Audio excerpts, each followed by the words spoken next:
Audio check 1, 2. Audio check 1, 2. Welcome to Santa Teresa Middle School.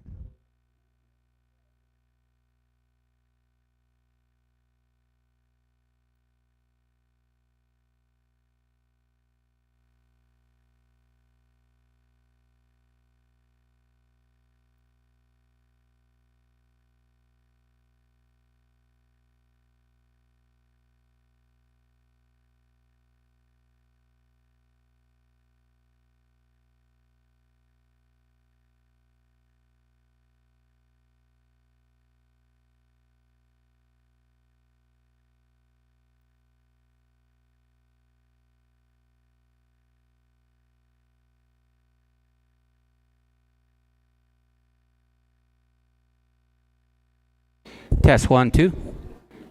Testing 1, 2, 3. Can you hear me? Up.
Test 1, 2.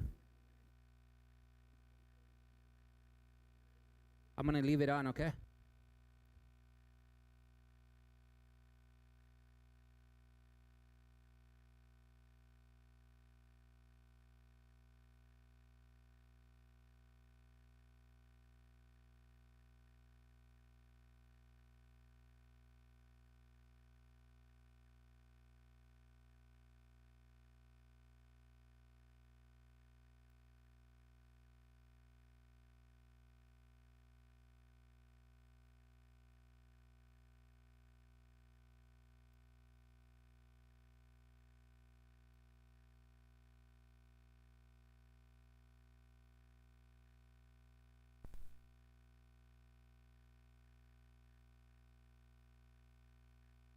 Test 1, 2.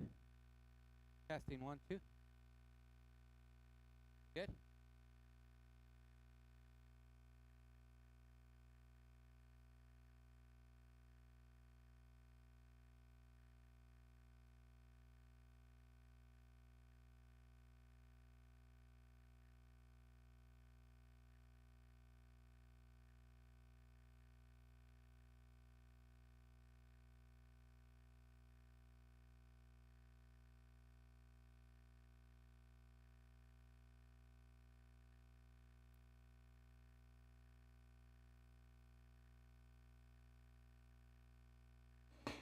Test 1, 2.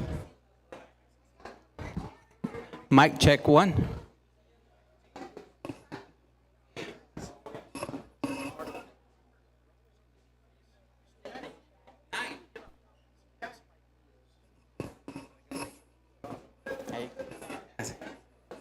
Oh, the tag. Morales. Morales. I made it here. Yes. Morales. Morales.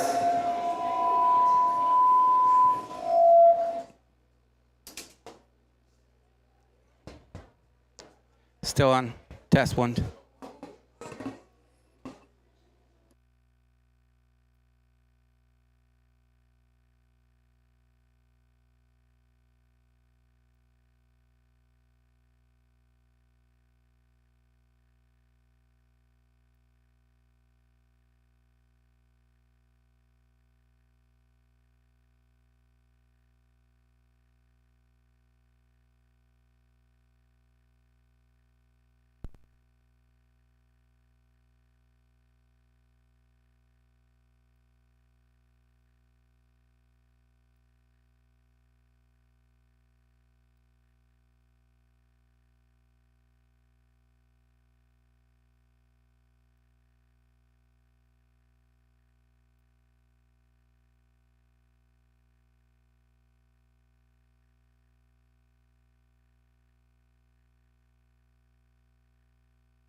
When you're talking to the mic, just like if it was a flashlight right into your mouth, so it's nice and clear.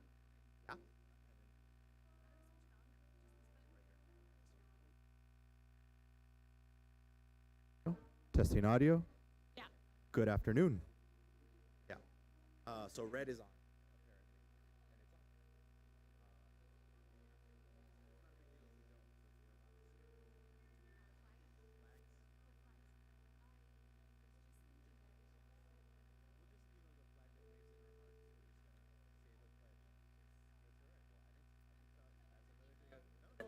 I didn't.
It's good. That's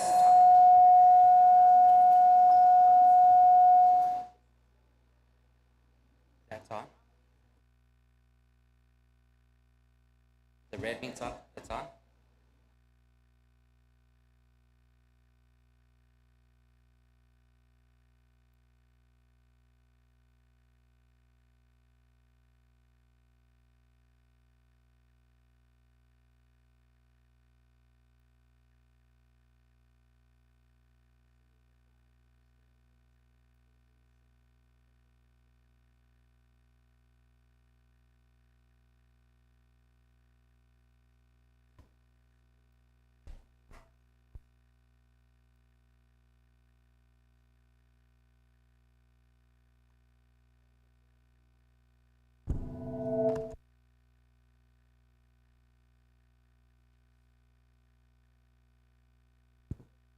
Okay, good evening, everybody. Thank you for joining us this evening. Thank you, and welcome to those that are joining us live through the streaming.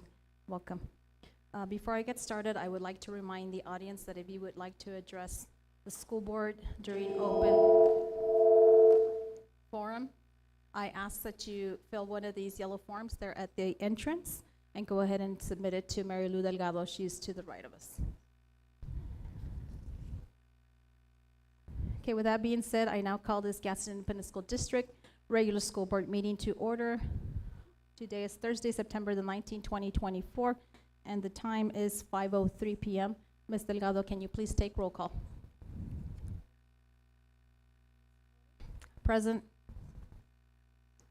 Mr. Lira? Present. Morales? Mr. Morales? Present. Ms. Murillo? Present.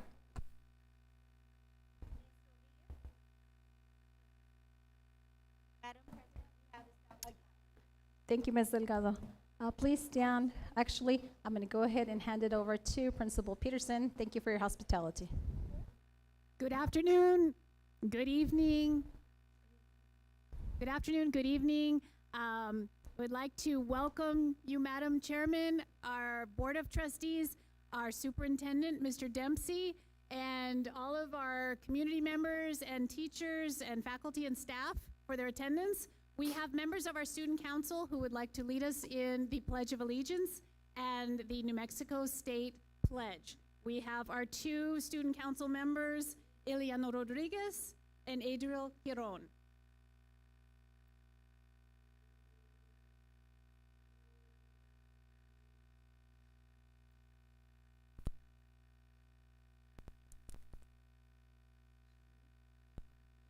I pledge allegiance to the flag of the United States of America and to the republic for which it stands, one nation, under God, indivisible, with liberty and justice for all.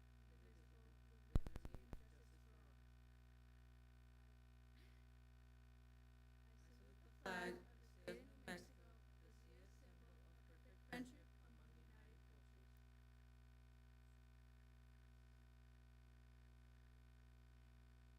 Thank you to our Student Council members. You also saw members of our Student Council greeting at the front door and escorting to our hospitality room. Would also like to take one moment to introduce our Santa Teresa Middle School band. This is our concert band, and you are fortunate enough to be able to hear their very first performance.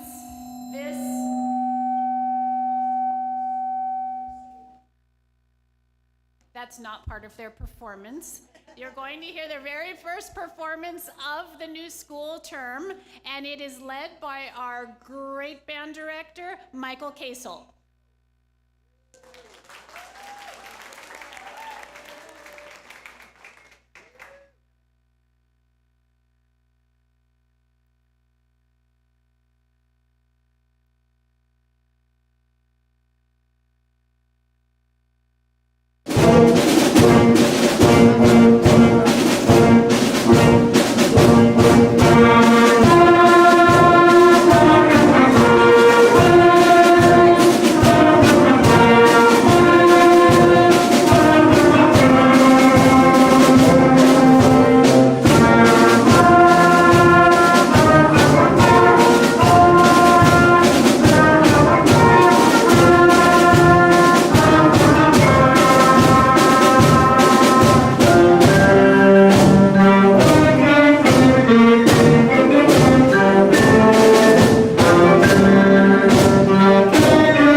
Thank you. They're not working.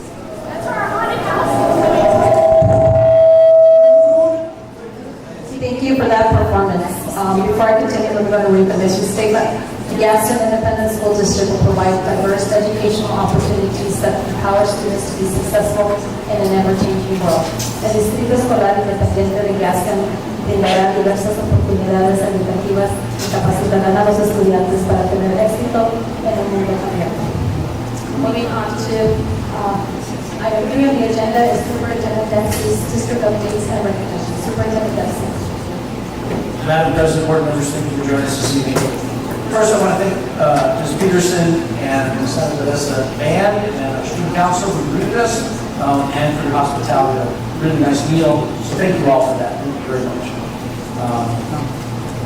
The first item I have is Gadsden ISD Safety Protocol, which I think likely we'll hear some more about this afternoon. I just want to review with the board some of the things we attempted to do and where we found some struggles this year. First of all, we were working on a project, and we started this probably, we've been in work on this about 6 months probably, and that's to do with the door access. And so all of our schools, if you think of a school district and how many doors represent a school district, there's a lot. And what we're trying to do with that is the building door access controls. This takes another safety method on campus. The school district will be installing upgrades to the building door and access. Below the features, secure front door entrance, which all of our elementary schools already have. Visitors will be required to ring the doorbell to enter the building. Security of exterior doors on campus. The system will lock selected exterior doors. So one of our problems is, based on our schedule, sometimes we have groups moving between buildings or moving outside the recess or back in. And so we'll be able to schedule some of those outside of their scheduled time when it's secure. So we'll be sort of an automatic locking system that ensures that we're locked. And then one of the most important components, a real problem in schools is people will go out doors and they'll put a lock in it to profit so they can get back in. Usually there's no intent of anything bad. However, that opens us up to some security issues. This system will notify the office to show the profit for it. So as soon as that happens, you get a profit for it. We should be, we'll start the project will begin during fall break. And so we've been working on this for a while, and it should be, I'm confident to say that we've done by spring 2025. But it's every door has to be touched, a lot of installation. The raid panic button is an example that we implemented probably 2 years ago. That's an app that staff can download on their phone. It's an ability to lock down the school if you're out on duty or something of that nature. You see a threat, you can notify the office immediately. Put the school in a lockdown or secure mode. Those types of things allow us to do that. The audio enhancement system. The system really was designed around instruction and quality instruction and curriculum, if you will. However, it does have a safety mechanism in it, and teachers wear a lanyard that they control the video and the audio. There's 2 buttons they can press on that to notify the office if they need some help. So that's another piece. We did add additional, we changed some of our rotation of security staff, and we've added some to the chaparral schools just this week. And we've added some FTEs, so we're growing our security staff. Now that's a year-over-year cost. But without a doubt, you know, given the recent situation, I think we need to be able to be responsive. And then just recently, you're probably aware of this, we've used a Stop It app in the past, and it's an anonymous reporting tool. Anyone can submit something, and then we are going to then respond to that based on what they submitted. The problem is we're getting a lot of false threats, and that's creating complete chaos in some of our schools. And so we can't also we don't have a tool that would hold anyone accountable because we don't know who submitted it. So in Chaparral Middle School and Chaparral High School, we've shifted to the Chaparral Safe Reporting System. This will temporarily replace the Stop It reporting system. It's a secure Google form that allows reporting of incidents such as bullying, harassment, mental health issues, inappropriate conduct, or threats. It does require users to identify themselves. So if something is placed on there, we'll know who to go to talk to them about it. So I just wanted you to be aware of those components and the things we're working on with that. Okay. Our next item is our student activities report. Our student representative is Dante Flores, who is a senior at Santa Teresa High School. Dante. Thank you. Good evening, Madam President, members of the board. I thank you for allowing me this time to speak. Overall, we've been off to a great 9 weeks. Recently, we had a pep rally for our homecoming game that we have this Friday. It was held after school. We had a fair, sort of, with a bunch of events for the students to come out and interact, also as well as the community. We also did have a fireworks show. We did bring the Sunland Park Fire Department to come down and assist us with that. Our soccer and volleyball teams are off to a great start this season. I believe they do have winning records. One of them or both of them should be great to go for state. The only student concerns that we have this year are the baseball field and the softball fields do need a bit of work done to them to improve quality of life and overall conditions. In addition to that, the mirrors in all of the bathrooms at the campus have been removed, and a bunch of students are wondering when those will be coming back or if we're getting new ones on the way. Thank you.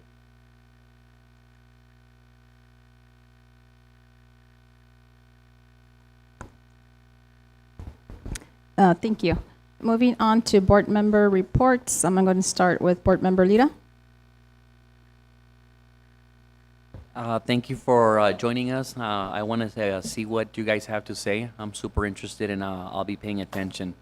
I'm happy you guys are here and raising your concerns.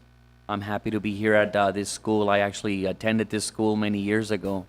I know that I'm one of those in the picture that's been there for many years, so it's happy.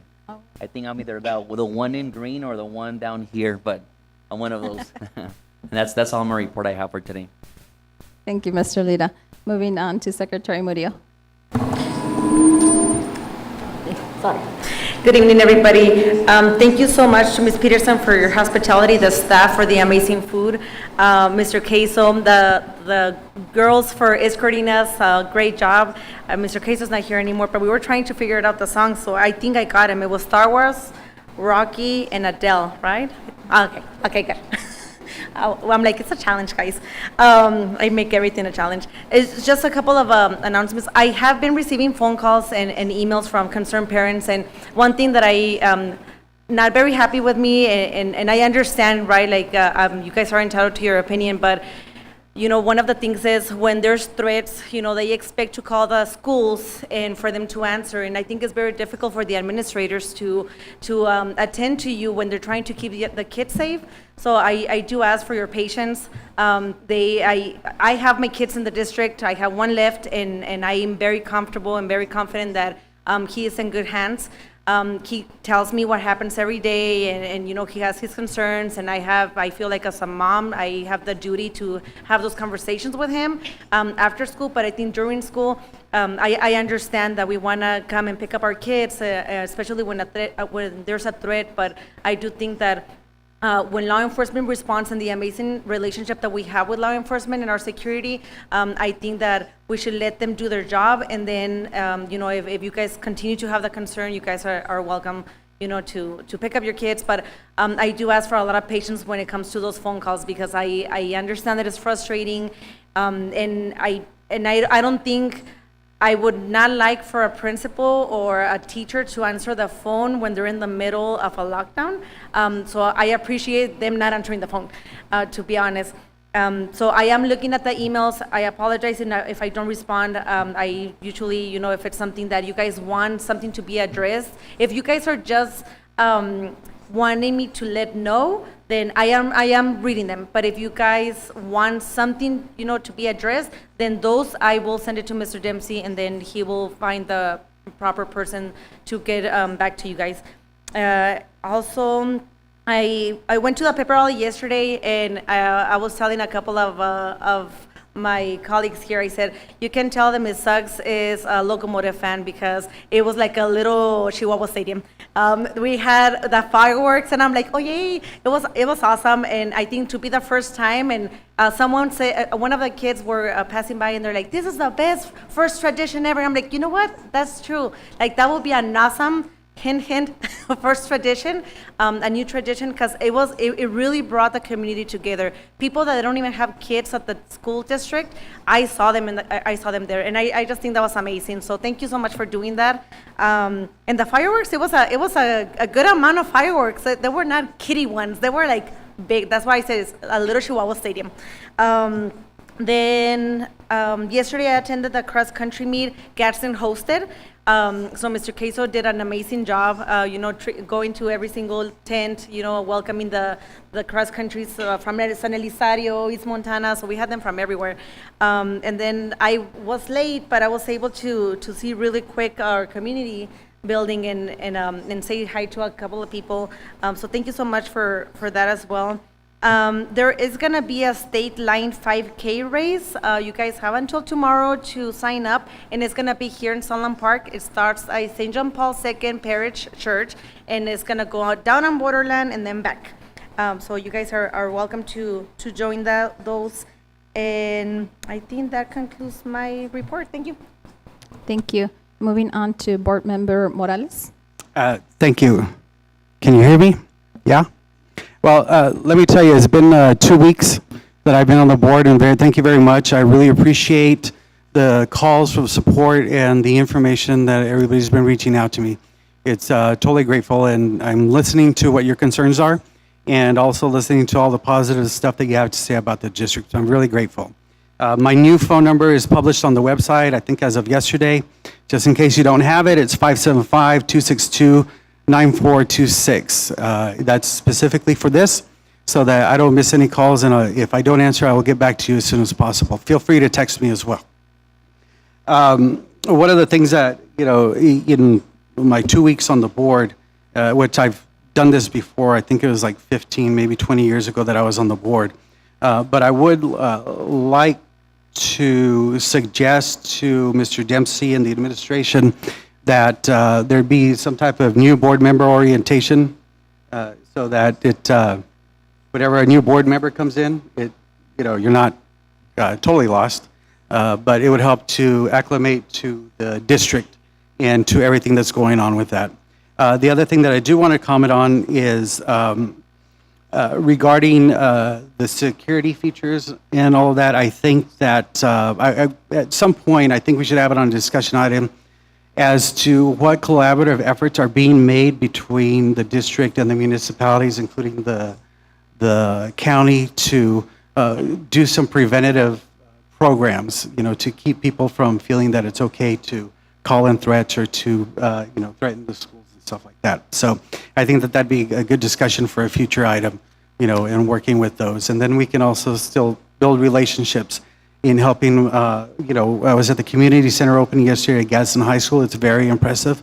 Kudos to the district and to Rosie and everybody that put that together. It's very, very impressive. I look forward to that and watching that grow, and I do whatever I can to help support additional funding that comes from other sources.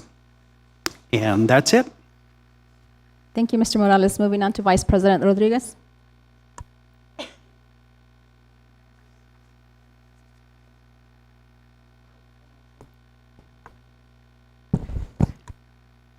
So I always get the awesome mic. But thank you for everyone that's here, and thank you for the hospitality, like everyone has said. The band was excellent. You said it's the best, the first performance, and it was a great performance, so thank you for that. One of the things that I also attended the community school centers, and I attended the North Valley and the Gadsden High School. And so these centers are for the families, right? It's for the community. So please take advantage of it. There's gonna be great classes that are being offered. There's resources that are going to be provided there as well. So it's not a center that we need it to be empty, we need it to be full. So parents, that's a way to be proactive and being, visible in your kiddos' life. You're not going to be directly with them, but you will be within the school, and you'll learn the different things that are out there. I want to say something that my colleagues mentioned about the safety. I was listening to a TED Talk over the weekend, and one of the things that the gentleman, he's studying about how cell phones have, affected our children. And one of the things that he mentioned, and it really, I think it makes a lot of sense, is that as parents, we're being overprotective, but underprotective when it comes to any devices, right? Any electronic devices. So I really like that. It made me really reflect on what it is that, as a parent, what I do. And, we tend to think that our children cannot go out, cannot be, there, because there's so much violence and there's so many things out there. And I agree with that. But at the same time, when we provide them those devices, as we have seen currently, right, with that Stop It program, it's supposed to be something positive, but unfortunately it's not being used the way it's supposed to.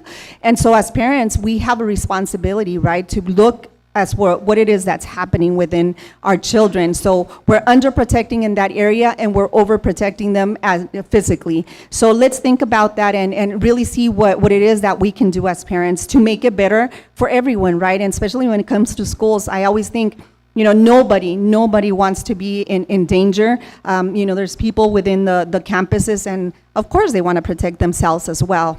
So I just wanted to mention that. And the other thing is that the Santa Teresa Charitable Foundation is having their tournament, their golf tournament. Please support if you're able to. Everything that they do, they help Gadsden schools. They really provide, whatever they get at that tournament comes back to our schools. So please support in any way, shape, or form that you can. And again, that's through the Santa Teresa Charitable Foundation. And as I always say, please attend the Coffee with the Principal, Coffee with the Superintendent. Those are the ways that you're going to find out the things that are happening. When the community centers were open, they also provided a meeting where it has to be with redistricting. Parents need to be visible, need to be informed, need to be participating in what's happening. And so those are the ways that, by you being there, we're going to grow as a community, as a district. Thank you very much.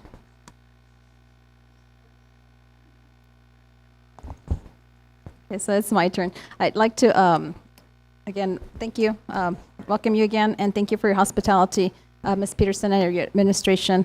I really enjoyed, I took some to-go food, and I'll enjoy that later, but really enjoyed what I ate? Macaroni with olives. I love olives. So thank you for that. And to the band, that was an awesome performance. Thank you for all you do, Mr. Kaisel. Let's see. I also want to take the time to acknowledge, I know I have fellow Chapawenses, Chaparralians from Chaparral. Thank you for coming out. And I really appreciate, because there's there's parents, community members, people on those pages that, they hide behind.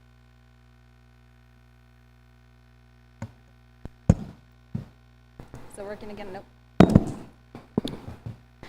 That behind, or never mind. Okay, you can literally hide behind Facebook or whatever platform by putting an anonymous, or even if you're putting your name and you're putting your opinion. Yes, you're entitled to your opinion, but I really value those who came out to share your concerns regarding the community. Thank you for doing that. I would like to take the time in my report, Mr. Dempsey, to request that, please consider honoring the request of the community of Chaparral, the parents, to meet with you so that they can, be able to ask the questions and that you can give them answers to the questions that they're seeking. I would love to be part of that, sir. Let's see, what else? Also, as far as I attended yesterday also the Gadsden High School Community Center grand opening. That was awesome. Thank you, Superintendent Dempsey. Thank you, Ms. Villalobos, for all you do for the district. And to everybody who was part of that, thank you. That was awesome. And I would like to extend an invitation to the Chaparral community. Our center will be, we're going to do the inaugural on September the 23rd, which is next week. Please come out and support that event. Please share the event. Make sure that you're following Gadsden Independent School District on Facebook and all our platforms. And you can also follow me on Laura Salazar Flores, and Mr. Morales did share his number, so I'm going to share my number too. It is public knowledge. You can find that. Any of our numbers are public knowledge, folks, so you can find that on the GISD school board page, but mine is 915-867-6130 if you'd like to reach me. And then I guess I will conclude by saying Mr. Dempsey also is, you know, I think the parents are here, and I appreciate everything that you're doing. You mentioned more law enforcement in our campuses in Chaparral, but, you know, as a board member from Chaparral, you know, we really do need to move to, I know that we're in working with the sheriff, that hasn't been possible, but, you know, I do see a sign here that says GISD, don't wait for tragedy, act now. You know, we really need to look at, if the sheriff will not cooperate with us, you know, what can we do so that we can move forward with armed security if that's possible. Okay, and with that, I conclude my report. Okay, moving on to Human Resources Report. That is available for public knowledge. No action is required on behalf of the school board. Okay, moving on to item 6. Do I hear a motion? I'd like to make a motion to accept the agenda as is. Ms. Rodriguez has made a motion to accept the agenda as is. All in favor? Aye. All opposed? Motion carries. Moving on to item 7A, actually to that 7A, 7B, 7C. Do I hear a motion? I'd like to make a motion to accept item 7A, B, and C. Okay, Ms. Rodriguez has made a motion to accept item 7A, B, and C, which are special school board minutes for August 29th, September 5th, for 2 special board meetings, and then our regular school board meeting for September 5th. All in favor? Aye. All opposed? Motion carries. Moving on to the consent agenda. Are there any questions, comments, or concerns before I ask for the motion? Now, with that being said, do I hear a motion? I'd like to make a motion to accept consent agenda Okay, as Ms. is. Ms. Rodriguez made a motion to accept the consent agenda as is. All in favor? Aye. All opposed? Motion carries. Moving on to open forum, Ms. Delgado, do we have any speakers this evening who would like to address the board? Madam President, we do.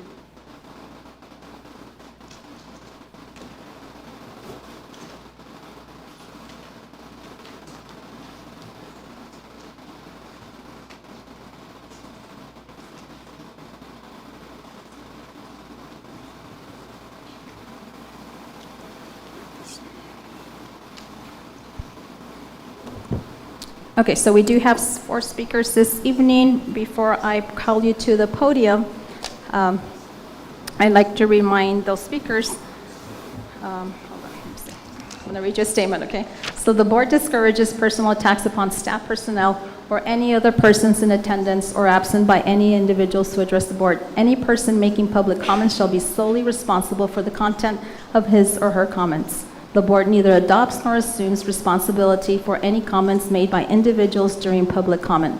Presenters are cautioned that statements or representations concerning others that are false and damaging to a person's reputation may subject the presenter to civil action for defamation. The board prohibits personal threats and the use of obscenity. Such speech is not protected and will not be permitted. The board further prohibits disruptive conduct. Disruptive conduct will not be tolerated. Any violations may result in the removal from the premises. And before I call the first person, I'd just like to remind our speakers this evening that you do have a total of 5 minutes. If you look to the left of you, the gentleman will be putting your timer so that you know how much time you have left. And then also, just a reminder to those that are speaking, Because of the Open Meetings Act, we cannot interact with you. We can simply listen to your questions, your comments, and concerns. And do know that the superintendent himself, in a timely manner, or those who have designated in his leadership team, will be contacting you in a timely manner to answer your questions and concerns. Okay? With that being said, I'm going to go ahead and call our first speaker this evening, and that would be our local AFT president, Dolores Nañez. Please step up to the podium.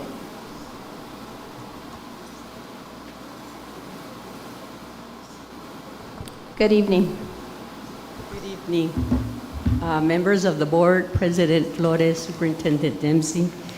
The reason for my visit today is because I saw something on the agenda that talking about staff grievances, but when I got here, I asked Estrella what it was about, and she clarified that it's a presentation for the board. So I don't need to say much about that. My other thing is raises. People are still calling because last year we negotiated raises for hourly employees, and they, we negotiated, like negotiations is like a plan. Okay, so we had a plan, and when we came back from summer break, we were presented with a different plan that was enacted in a way to, so to speak. So what they took is they took what we had negotiated and they placed it as they saw fit. In other words, so again, the people that have longevity in the district were upset, they're still upset, checks keep rolling out. They're, sometimes people don't see their checks. And then sometimes they see their check and they're like, where's my raise? Where was it? You said that we were gonna get X number of dollars and we didn't. So that like I said, we get the phone calls and so we pass it on to you. Again, there's probably at least $10 million that got probably rolled over to cash reserves. So that's all I have to say on that. And I thank you for your time. Have a good evening. Thank you.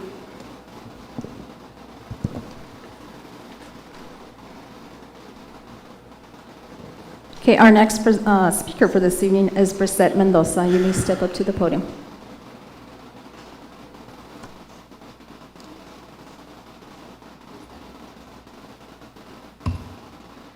Good evening, members of the school board. Thank you for the opportunity. Ms. Mendoza, I'm going to ask you a big favor if you can speak and get closer to the microphone. Okay. Thank you so much. Thank you. I appreciate it. Thank you. Good evening, members of the school board. Thank you for the opportunity to speak tonight on behalf of our concerned community. It has come to our attention that a $3 million budget originally allocated for school resource officers remains unspent. While we understand that securing SROs was impossible, we believe this does not mean those funds should remain unused. Our community is calling for those funds to be immediately reallocated toward essential safety measures, including metal detectors, to address the growing concerns around weapons and vaping on campus. We believe a portion of this budget should be invested in metal detectors to address the rising concern of weapons, vaping, and threats on campus. These devices will offer a practical and immediate way to prevent threats before they even enter the building, safeguarding our children and ensuring a healthier environment. Additionally, since SROs could not be acquired, it's crucial that we explore other avenues of protection. We urge the board to hire additional security personnel or private security officers who are properly trained and authorized to carry firearms. These professionals would fill the gap left by the absence of SROs and provide a visible, effective presence on our campuses, ready to respond in case of any emergency. Additionally, we are aware of a separate $60 million budget that is currently set aside for the remodeling of certain schools. While we understand the importance of maintaining and updating school facilities, we strongly believe that safety must come first. Our community is advocating for a portion of that budget to be reallocated as well, to not only install metal detectors, but also provide handheld wands for additional security checks and hire additional security personnel, including private security authorized to carry firearms. We believe the installation of metal detectors is a necessary step to creating a safer, healthier school environment. Our community is making this request because we cannot afford to wait until another crisis unfolds. These funds are available, and it's time to put them to use for the safety and protection of our students and staff. Thank you. Since I still have time, I would like to explain to you, I gave you a packet with an estimate of what it would cost for metal detectors to get placed in the schools. It adds metal detectors, the security wands, installation costs, and also a copy of adding additional personnel security, and another one with private armed security for you guys to look at if you guys have time. And then I have the official petition that we did. It's more detailed and includes about 150 signatures of parents from the community as well. And then within the petition, I have also added a couple of pictures of stuff that has been confiscated within the schools, such as weapons, knives, vapings, so you guys can see that it is crucial to buy these metal detectors. Thank you. Thank you, Ms. Mendoza. Have a good evening.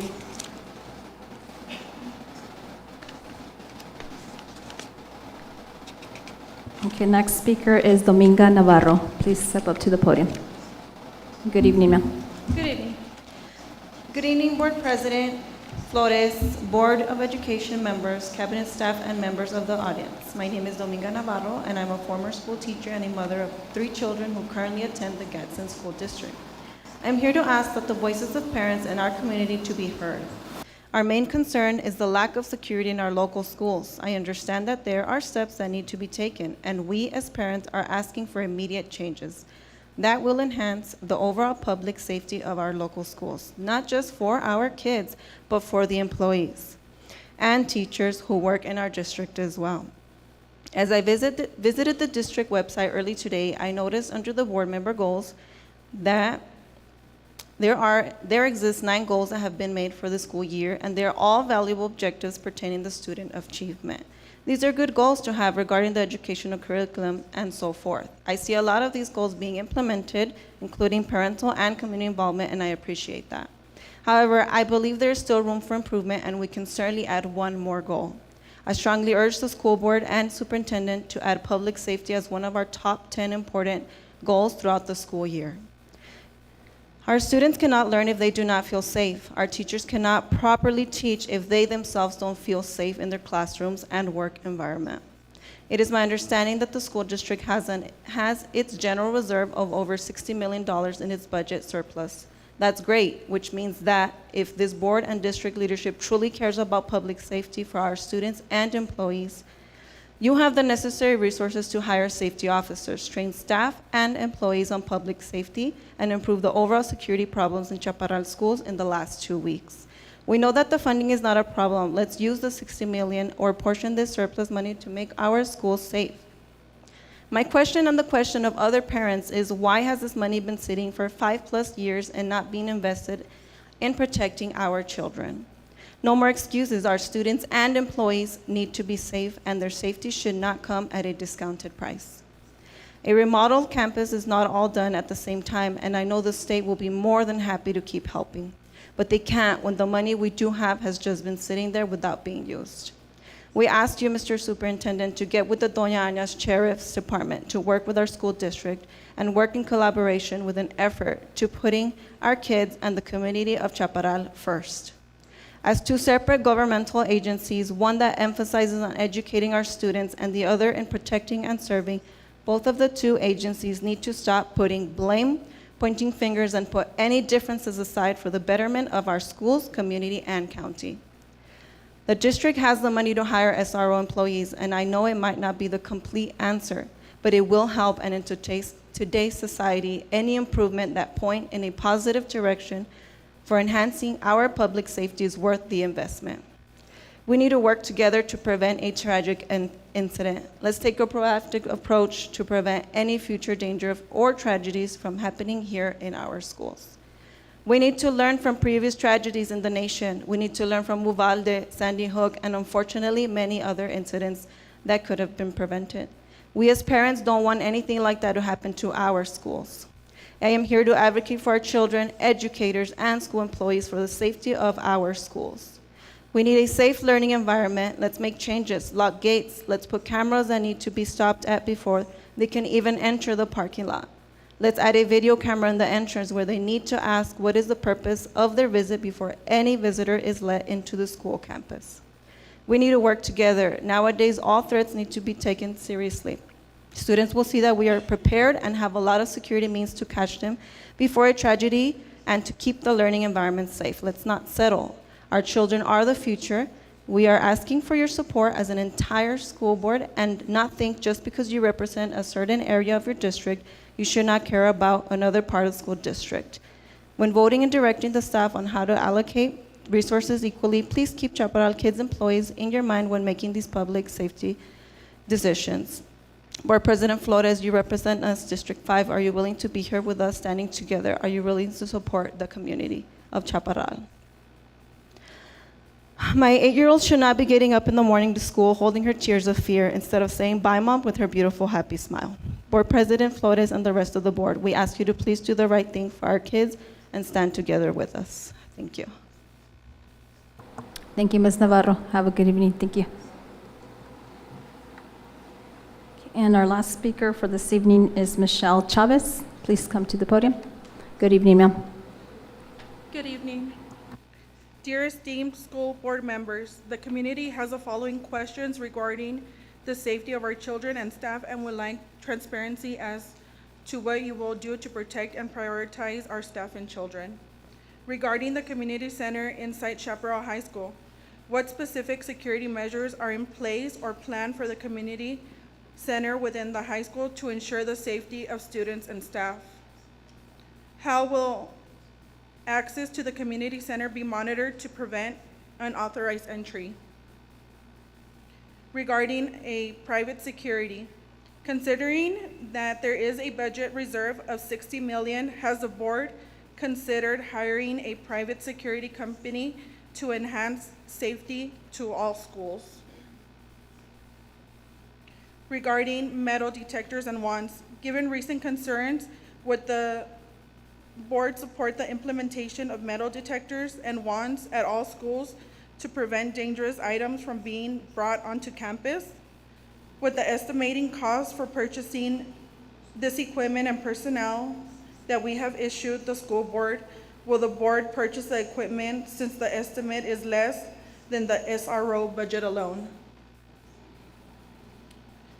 Regarding a clear backpack policy, would the board consider implementing a clear backpack policy to minimize security risk and improve monitoring of student belongings? Would the board consider purchasing the backpacks?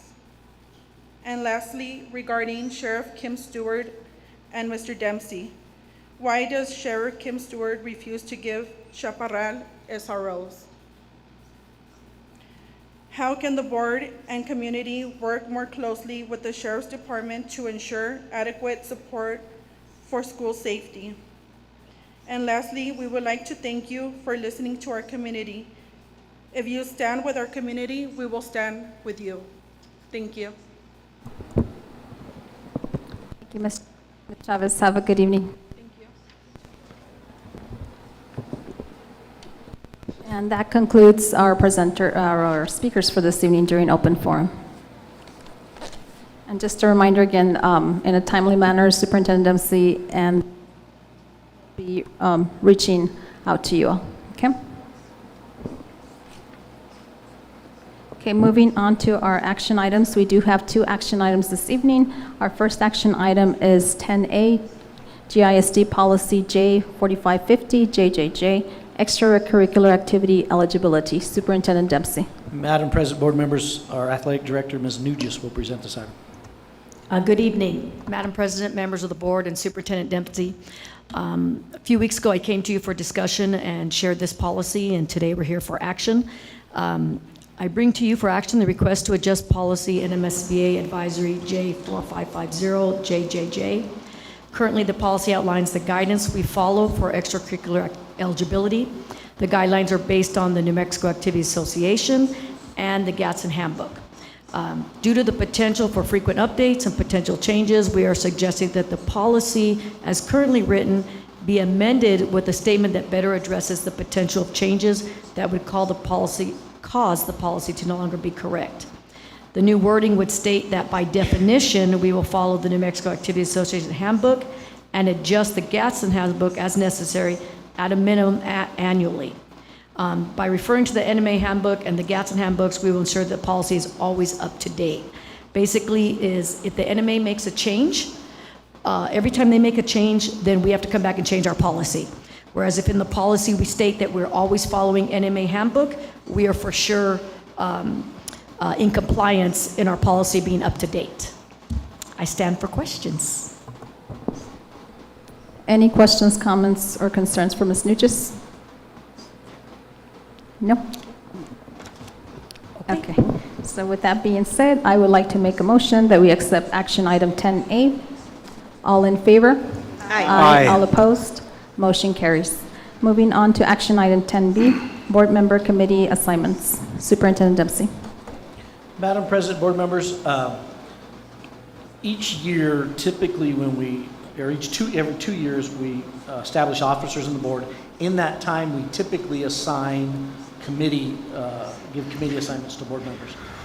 With the departure of one member and a new member coming on, I thought it'd be good to review our current assignments and then see if the board wanted to change or adjust them. So under our we have a finance and budget committee. That is Ms. Rodriguez and Ms. Flores. Sir, I think that I was looking through those and there's some errors there. For the finance, it's myself and Ms. Murillo. And then for the student health, it is myself and Ms. Flores. Okay, let me get that down. So hang on, one thing I just wanted to clarify, there can never be 3 board members because you would have a quorum. So there can only be 2. So for finance and budget is who? Myself and Ms. Murillo. Okay. And you said the website is inaccurate? No, actually the website is correct, but this report is incorrect. So what I copied down was incorrect. Okay. Audit committee, is it correct that Mr. Lita is our current member that's on that? Is that correct? Yeah. Okay. Yes. And then I don't know if we wanted to assign our newest board member to that, or if people wanted to, how individuals wanted to handle that. Do you want to just fill in the blanks? It's up to the president. Wherever she wants me to go, I will go. I actually would love for Mr. Morales to sit on the audit committee because he does have that background. He was a former school board member, but also he sat on the crew, I believe. Is that correct?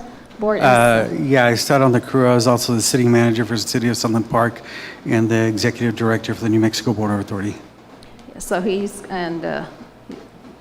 I think he would be good with numbers. So I would love to for him to consider being part of the audit committee. Mr. Morales, what do you say? I concur. Okay. So we'll go ahead and, are we all in agreement? Madam President, what I would do is let's just go through each one. Oh, okay. And then we did list it as an action item, so you can approve the entire thing. Okay. That's okay. Okay. We have DACC Advisory Committee, or Council, I think. And what I had on there is Mr. Lita, and I didn't know what you wanted to do there. Okay. So I believe, yeah. I would like to sit on the DACC Advisory Committee.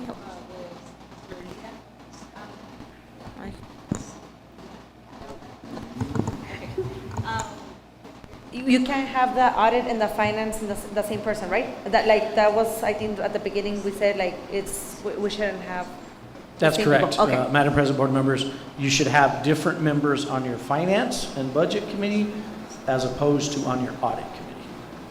Okay. Because I would like to sit on the equity council, and I think Mr. Castillo was in that one, right, with you, Ms. Flores? It was just you? Okay. Yeah, no, there's too many. So you want to be in the DACC? Yeah, DACC. Okay, so I would agree for Ms. Murillo to be on the DACC. And then Equity Council, I'm by myself, and if anybody wants to join me. Is that what you I'd be said? happy to. Okay, so Mr. Morales.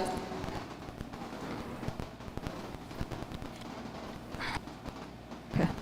Okay, and then Shaq, did we have any changes on that?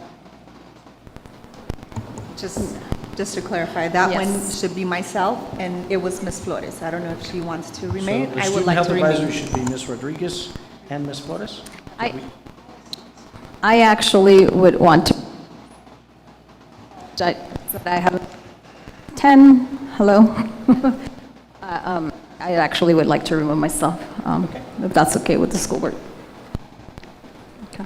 And then we're missing one, Mr. Dempsey, and that would be the NMSBA large district representative. Mr. Castillo used to represent our district in the large district. So what that would entail, if any of you are interested, would be attending the NMSBA Board of Directors meetings that usually occur at our conferences, at our leadership meetings. And so that usually is like the day before the conferences start. And they're usually around 3 p.m., which means we would either travel like really early in the morning or the night before.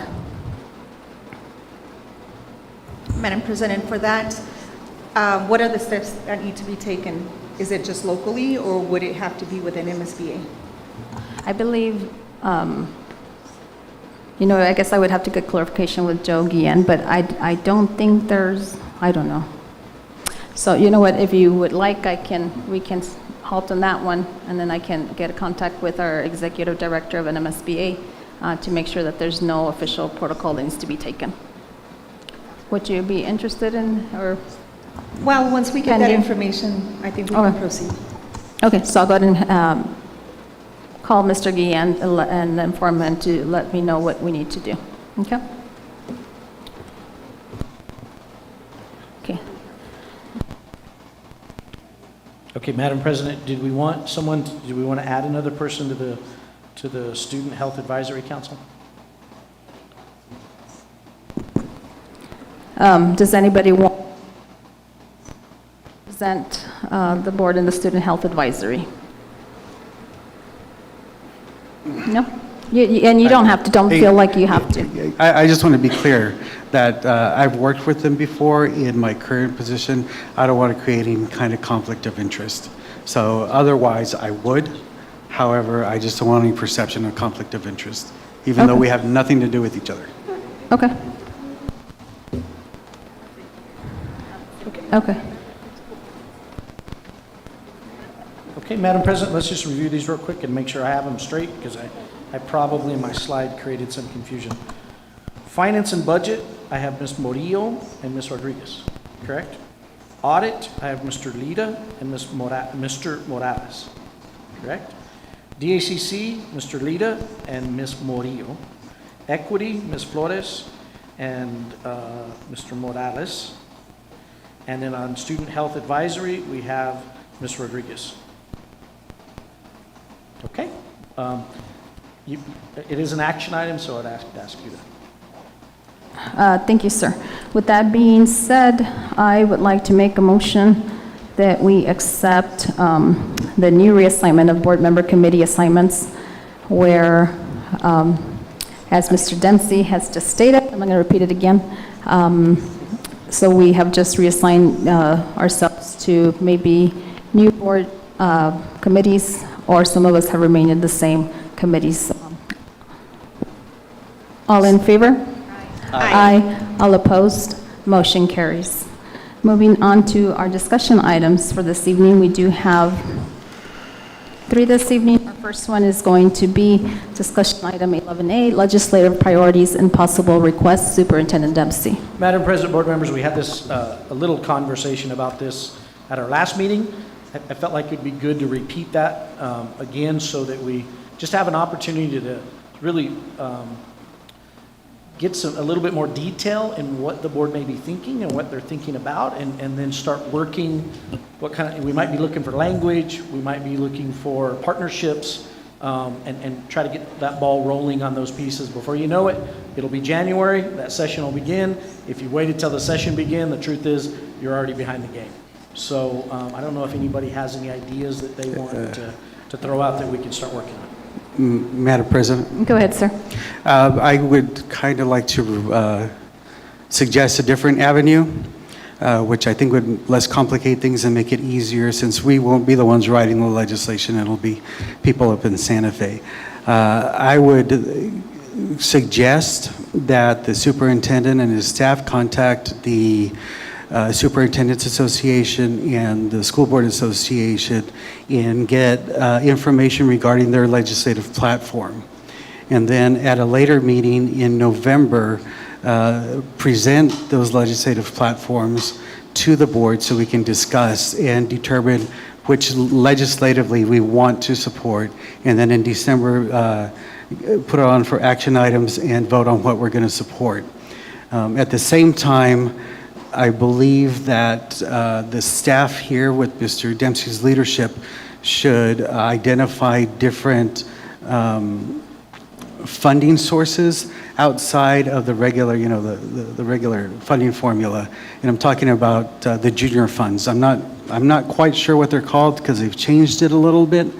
But if we can start drafting a list of different junior funds and stuff so we can start working with our legislators so that we can, help support some of the existing programs or bring in some other ones to do that. For instance, with the community centers, if we could, put that on our legislative request for junior funds that won't affect anything else, that if we could say, hey, we need $10,000 to help support this as we're getting this started, and look at different options to support the other things that we want to do for the district. Madam President, board members, and I really appreciate those comments. I can tell you the Superintendents Association legislative platform, I've seen it. It's been reviewed, I think, through the group twice. It'll probably be released in the next 2 to 3 weeks. I have not seen the School Board Association's legislative platform. I typically think that's final approval is December, at our December annual meeting. I can probably get some draft copies of what that might look like, but that may help you give an idea where that might be headed. I cannot tell you how much I agree with the idea around junior monies, and that's exactly what they've been called the last few years, is there's dollars associated or assigned to legislators and on both sides of the House, and they get X amount of dollars to deliver. One of the, I think, the misses we've had in the past is a legislator may feel this is important, but the district didn't even know they were targeting that. And I think it's a mistake on our part of not letting them know, here's what we think is important. So I could do like a staff survey or something of that nature that would maybe target some specific projects that they feel is important, and that might give the board some ideas around, here's something we really want to honor and salute, and then we can take that to those individual legislators prior to the session starting. Okay.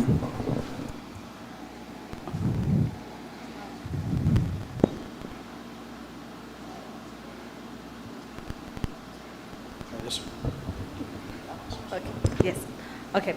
I do agree with you, but I think we should do it before, just because we have been talking previous years with legislators, and they do request for us to hit them, that's what they call it, hit us, around October, just because starting November, they start going to committees and then election, so a lot of them, they're like campaigning. So they do request, like their request for the last 2 years has been reach out to us late September, October, so we can start having those conversations.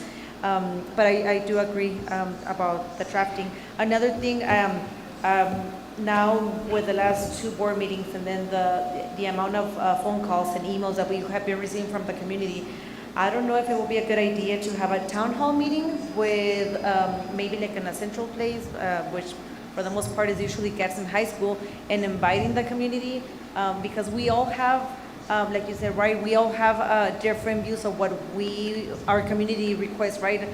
The needs of my district here in Santa Teresa is not the same in Chaparral or Gadsden High School. So I think also a little bit of information, right? When people start asking, well, you should do this, but then they don't know the background with that, right? So kind of like having that conversation, like us as board members, with the help of Mr. Dempsey, and then a couple, I don't know, like I know legislators are usually not part of the conversation, but I think it would be nice to invite them. And then the last thing, I was told that they got away with the junior money, that they were not receiving them next year anymore. So I think that would be a good thing to ask them if that's going to be a conversation that they're going to be continue to receive. But I think last discussion, I brought up what people were asking me to advocate on their behalf, and you know, it's coming from the community. But I think just like they're calling us, right? I think they should also attend, you know, a meeting, especially if we get time. But I kind of like the idea of having a town hall meeting and see what the community wants. Okay, Madam President, may I? I think that you're absolutely right that maybe we should separate the legislative from the funding portion. So I would propose that we make 2 motions to direct the superintendent, one regarding the legislative portion, and then the second one regarding the junior funds, which are now called something else. So that's something we're going to need clarification on in talking to our legislators as to what's available, because my last conversation was that there may be some funds available, and then we need to make sure that we're very clear on how those legislative funds can be used. They usually don't have many reporting requirements. However, they do require a fiscal agent. That means that it would have to go through a governmental agency. And if it comes to the governmental agency and it has to pertain to certain projects, it may not be congruent with you know, everything that's going on in the community, and may be specific to a certain program or, you know, certain spending. So that's something that we're going to need clarification on. Madam President, I think that, oh, now this is a great mic. I like this mic. One of the, basically this is a conversation that we're holding with them, right? And so I agree that there's different platforms, you know, having the superintendent and also having the MSBA, it just gives it more leverage when we're all united. But I think that locally, there's many things that really affect us. So one of the things that I've been thinking about a whole lot, and I know that we held a conversation, and this was during graduations, with one of our representatives, and it has to do with transportation.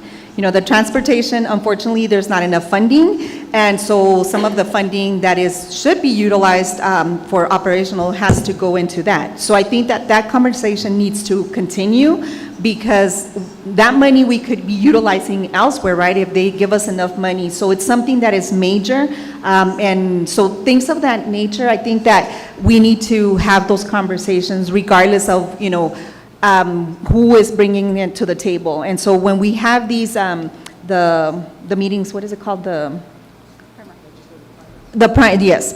primer, when we have those, is just to almost plant that seed and get a conversation rolling, and so that they understand what our needs are locally. But like I say, you know, of course we want, you know, there's a needs that affect the whole state. But again, having those conversations, and right now that's a big one. I really would like to pitch the transportation funding.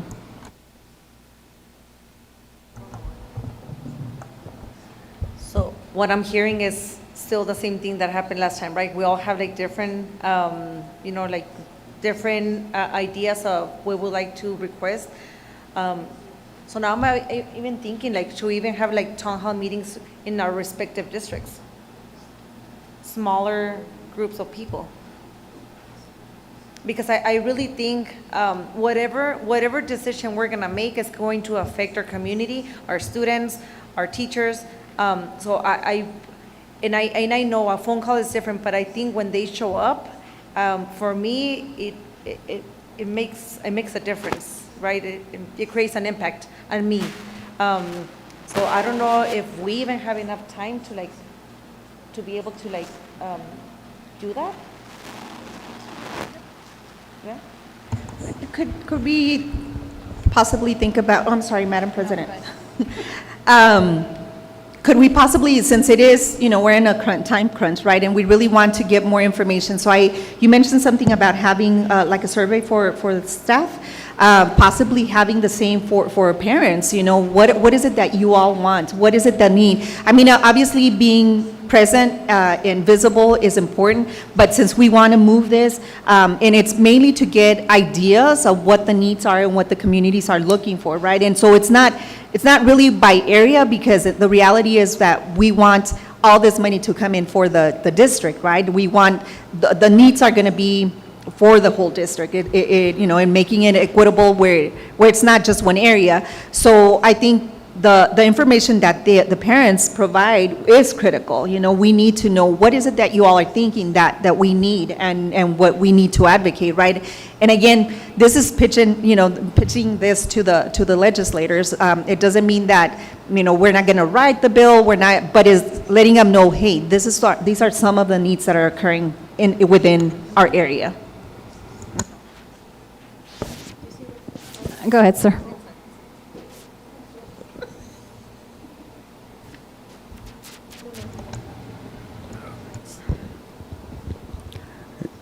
All right, whoa.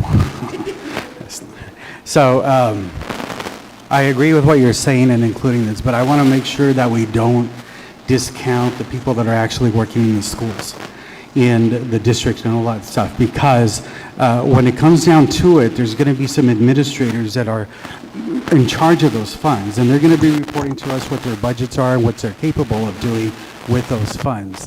And so we need to make sure that they are a large voice in deciding, what programs they want to support, because, it's important. They're the ones that are going to manage that.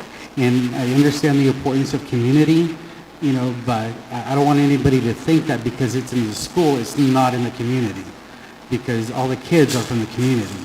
So I just want to make sure that as we move forward, that we keep that in mind, that the people here are the ones going to be administering those funds for those projects according to the rules set forth by the legislator with those funds. So we need to keep that in mind as well. So I'm gonna agree with everything that was said. I just want the public to know that, and correct me if I'm wrong, colleagues, is that, in February when we go to Santa Fe, a lot of decisions have already been made. That's the truth. And somebody's already starting to write the bills. And so just keep that in mind, but that doesn't mean that we can't influence our state legislators still. I would encourage also our parents out here and those who are watching, everybody, spread the word to reach out towards our representatives. Something that I had written down, Mr. Dempsey, is since it is a general election year this year, for example, in Chaparral, our current state rep, Willie Madrid, who's done a phenomenal job for our community, I don't believe he was the winner in his party. And so we've got 2 new candidates. And so what are your thoughts and my fellow board members' thoughts? I mean, we would respectfully invite the gentleman, because his term ends at the end of this year. But what I'm thinking is, for the primer, would we be able to invite the candidates that are running for that position so that they can hear, but also be very careful that we're not giving them the platform to be, canvassing for themselves, but the opportunity to hear what I don't know if that's even possible, because I was thinking, well, I know Mr. Madrid, we would invite him, but he's not going to be the next rep. It's going to be somebody else. I don't know how that would work. Right. The primer was in November, so it was after elections, so we had invited already whoever won. So, and I think it kind of worked out for us and for them. But yeah, I mean, I think right now we work with what we have, and we reach out to him, right, because he's still our legislator. But I think coming November, we invite whoever takes that position. Thank you for that reminder. Thank you. So yes, I mean, I guess I agree with Mr. Morales about supporting the platform of the Superintendent Association, the NMSBA Association, but also agree, you know, with my two colleagues next to me, you know, that we each have, I guess, needs in our individual communities. And so it would be awesome to have a town hall meeting. However, I guess what I also in my notes is that all you were speaking, we do need to, sir, like from now on, make sure, because what this is involving is the budget process. And I think our district needs to make sure that we're kind of a little bit late, I'm going to say, because even though the budget gets approved next semester, we need to start having input from stakeholders, including staff members, parents, and students, because, you know, we need to know what their thoughts are, whether it's in person or through surveys. Other districts have started this already, and so I would like to see that started in our own district. What else? As far as for myself, I will reiterate needs that I see that are important.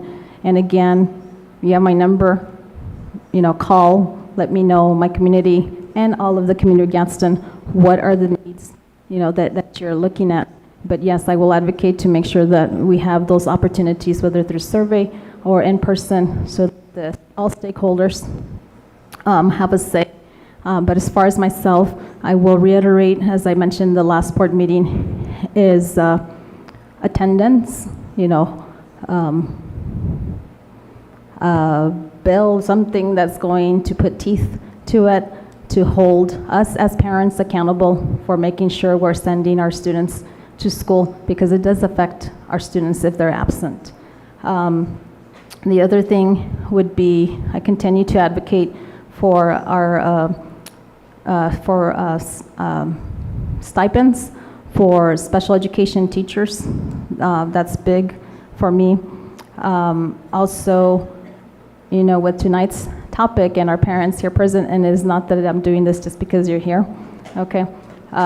You know, do we need help at a state level so that communities like Chaparral, but, you know, Chaparral folks know that also in the community of my colleague, Claudia, she also has a community that, you know, unfortunately, they don't have SROs in the north part of Gadsden.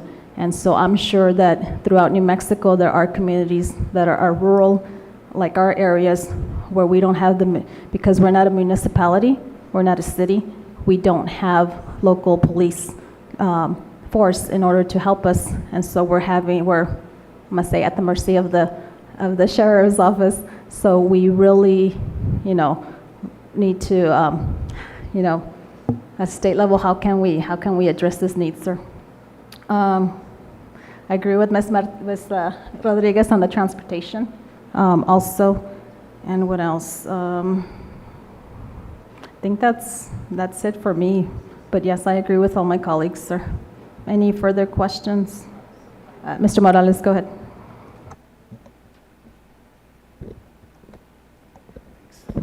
May I suggest that as we move forward, that we do a motion and a vote to direct the superintendent to present, you know, the legislative platforms, because that's legislation, is something different.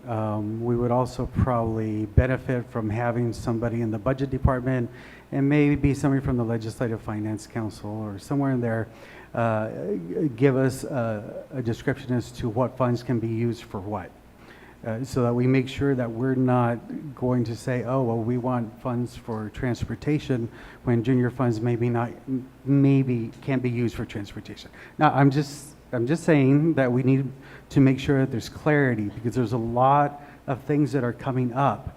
So we just need to make sure that, you know, we're advocating for the right things at the right place and the right funding source, because maybe, some of those funds in the general fund that the school has, maybe those can be applied to address some of these issues. Maybe some of the junior funds, now called something else, can be applied for something else, because there are specific rules for each one.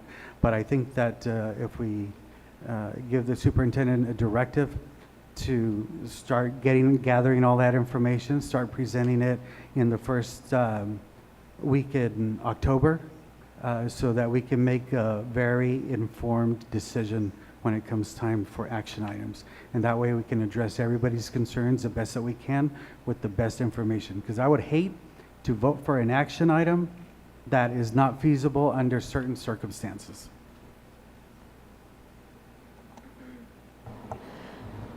I guess let me make a comment or ask a question to Mr. Dempsey. Since Hatch Valley will be, have you reached out to the superintendent of Hatch? And because I'm curious if there is, if you have, if you're not in your head, no, which is fine. But I'm thinking when you do, do we have a date so that I agree because you're thinking about timeline in October. So it's going to move pretty fast.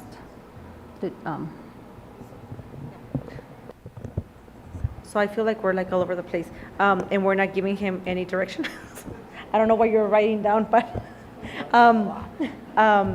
what is exactly that we want to direct him right now? I think number one. Number two, the next board meeting is October 10th. So will that be another discussion, an action item so we can come up with a place and the time? And if I remember correctly, because I did, I went back to the last meeting, Mr. Morales had mentioned that about the primer, his views about the primer, and I think that's why, and correct me if I'm wrong, Mr. Dempsey, but that's why you haven't reached out to them, because we were saying, do we want to go that route? Do we, right? Okay. We had said, it was a discussion, right? So I think we kind of were like up and down if we want to do the primer, and Mr. Lira, you were not here, but I think now that we're all here, do we want to do the primer with everybody else? Do we want to do it by ourselves so we can tell him and give him time? Because in 2 weeks, we're going to fall break.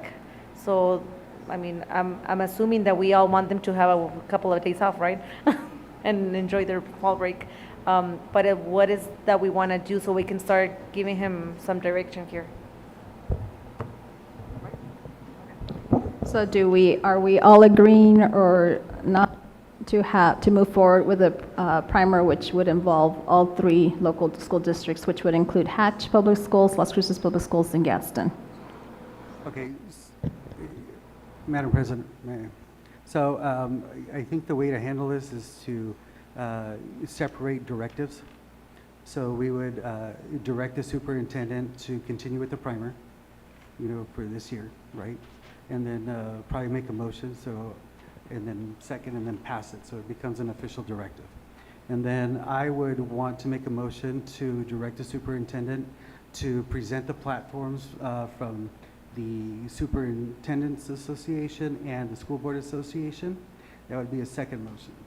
And then I would think that we'd probably make a motion to direct the superintendent and of course his staff or whoever he delegates, to provide clarity on the spending of the funds so that all the directives are separate but still, trying to attain the same goal. Ms. Murillo would like for you to say that again, and I don't know if I should pass my... All right, let me try better. to speak Yes, louder. thank you. So I would, what was the first motion? The first motion would be to make a direction. I'll just make the motion, you can vote on it. How about that? Yeah? So, huh?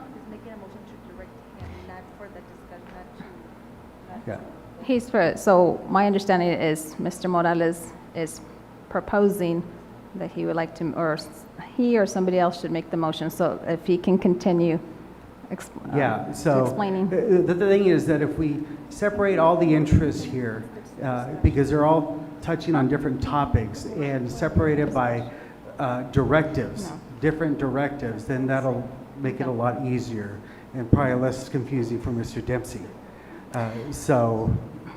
And, Yeah, and, you should just throw your notes away and start over. and you know what, Mr. Morales, thank you, Ms. Rodriguez, for pointing that out. It is under a discussion item, so we really Okay, can't but vote. this is a directive. I just want to make sure that, okay, well, I just want to make sure that the directive is understood and that when we come back, that it's followed through on. You know, Okay. so, and I actually believe we can make motions on directives. But anyway, whatever you want to do, because you're going to ask us to agree, right? If we agree or disagree, that's still an action item. Anyway, but however you see fit, as long as the motions are clear and the directives are clear.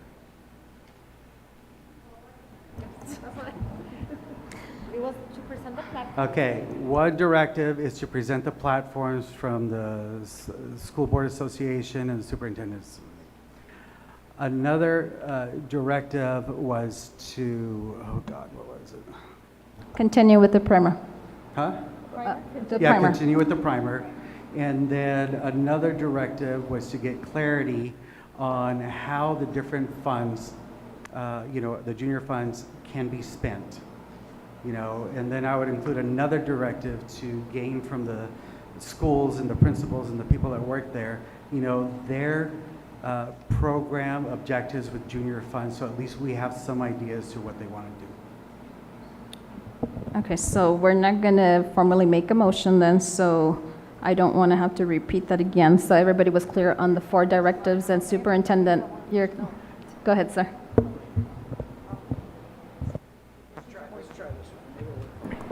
Okay, Madam President, board members, let me make sure I get this straight. What I understand is the board wants to participate in the primer with Hatch Valley, Las Cruces Public Schools, and Gadsden ISD. Correct? I also I want everyone to understand that the host school determines the date. So Hatch is the host school. We held it last year.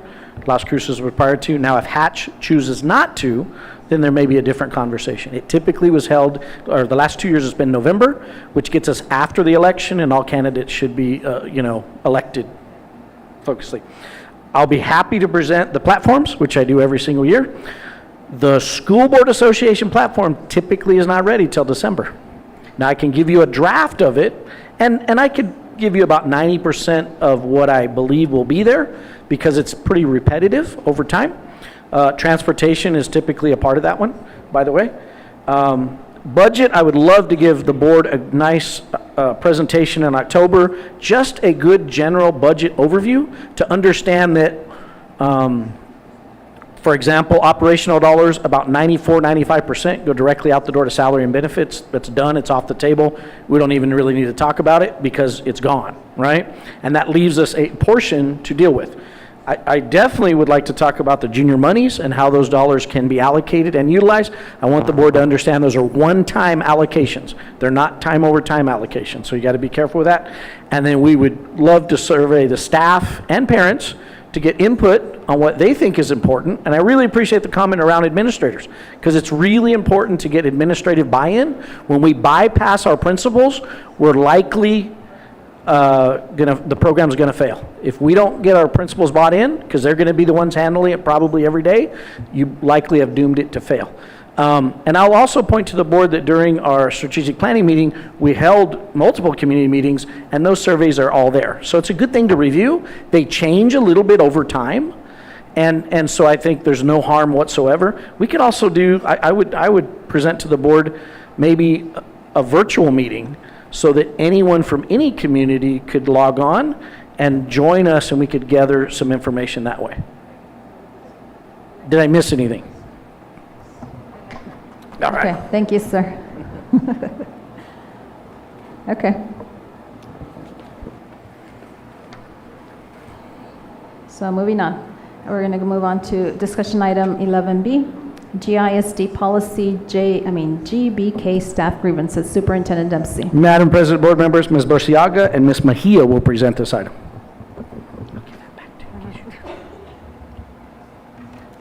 Good evening, Madam President, members of the board, Superintendent Dempsey. At your request, we are here to discuss policy and procedure for staff grievances. For your review, we have provided policy G1800, CBA Article 31, Appendix B, which is the grievance form, as well as a procedure form created by HR for employees to use as a quick reference. My role in the grievance process as Associate Superintendent is to serve as a hearing officer in step 2 of stage 1 of the grievance process. Ms. Brenda Mejia's role as director is to help facilitate the process for our employees. As you are aware, we have a little over 2,000 employees in GISD. Last year, 4 grievances occurred in our district, and all were solved at stage 1, step 1. We realize that the grievance process is underutilized, so we work in collaboration with our union to support and promote the grievance process. We want our employees and our staff to know that it is a way to resolve issues. What we have done at the beginning of this year is we have trained our administrators specifically in the grievance process. We also have set out for us to go to campuses if the administrators will have us at the beginning of the year and review it. We take the union along with us. And several campuses did accept the invitation, and we were able to present to those campuses. At this time, I'd like to review the policy with you and highlight some important points. The first part of the policy is the purpose. And the purpose is important for all of us to understand. It's really to secure a resolution at the lowest administrative level. It is a way to resolve problems. When we look at the definition in policy, I want to let you know that the definition in policy is slightly different from what's in CBA. And when there is a discrepancy in CBA and in policy, CBA will overrule policy. Ms. Mejia will later in this presentation point out the discrepancies between policy and CBA for you, okay? It defines what a grievant is, and it refers to a party of interest as the person who is being grieved. It's important to know that there are many timelines in a grievance, and the timeline is according to work days, not to a traditional calendar. So it's days worked. When we look at procedures, everything remains confidential. And one of the most important procedures to understand is that the grievance has to occur within 20 days of the problem at hand. So many times employees want to grieve on something that occurred the previous school year or 2 months before. According to policy, it has to be 20 days within its occurrence. It does highlight that there is no retaliation for the grievance process. There should not be retaliation on any of the parties, the grievant or the person being grieved. They are entitled to representation by the Federation, the union, and they are able to grieve in groups, as well as the Federation is also able to grieve the district or a specific employee. When we look at the stages, there is a lot of 10 days in between. There's 10 days for every occurrence to happen. So the very first thing that must occur is that the employee must meet with their immediate supervisor to address the issue and to come up with a resolution. That is the intent. If the grievant is not happy with the resolution, then it would go to me, and I would be a hearing officer. I have 10 days to schedule that. Once the meeting is held, then 10 days to give a resolution. Once that resolution is given, then there's 10 days for the grievant to accept it or go to the next stage, which would be the superintendent. And then that process repeats itself. If the grievant is not accepting the solution at the superintendent level, then it goes to stage 2. And there are only 2 stages in the grievance process. And stage 2, we hope that we find ourselves rarely in this situation, but basically it is arbitration and other parties being involved. So that summarizes the process and what we have in policy. I'm going to hand it over to Ms. Mejia so she can point out the differences between policy and CBA.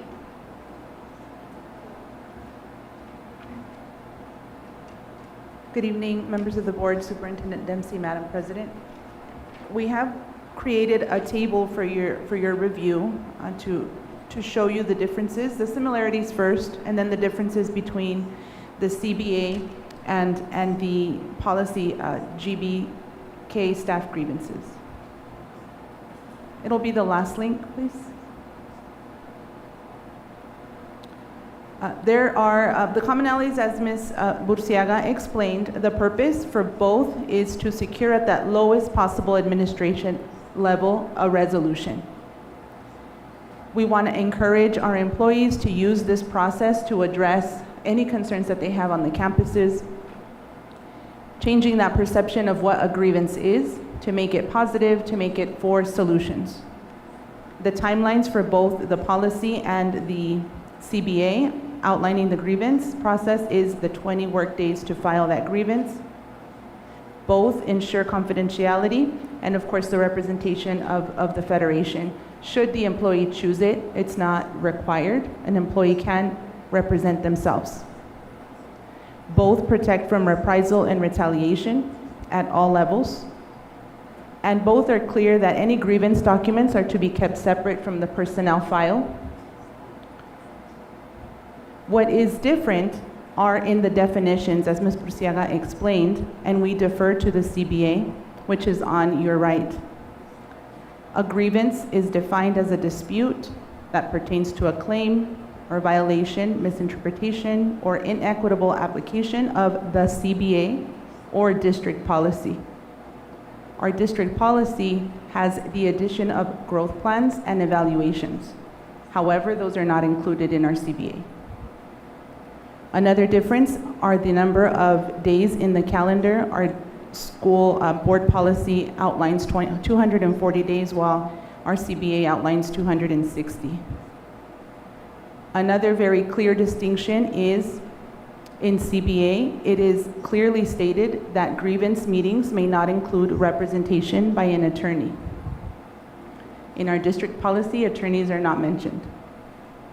And then lastly, the CBA outlines stage one, although it reads stage one, but it is stage one, step one. It just outlines that this meeting is with the immediate supervisor, again, to attempt a resolution to the concern. And we stand for questions. Questions, comments, concerns? Mr. Morales?